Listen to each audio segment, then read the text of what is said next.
Before the opening bell, U.S. indices closing higher on Wednesday, led by shares in banks, diversified financials, and insurance sectors. On the economic docket, MBA mortgage applications advancing 13.5% in the week ended January 11th from a jump of 23.5% the previous week.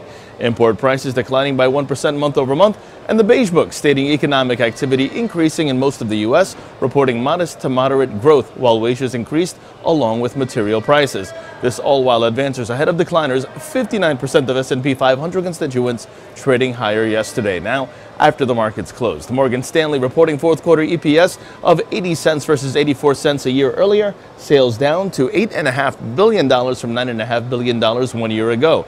Apple may cut back on hiring for some divisions after selling fewer iPhones than expected and missing its revenue forecast for the holiday quarter, reported by Bloomberg, while turning overseas. Asian markets mostly lower today, the Nikkei down 0.2%, the Hang Seng down a little more than 0.5%, as well as China's CSI 300. South Korea's Kospi up 0.05%. European markets losing ground in U.S. futures, calling for a negative start.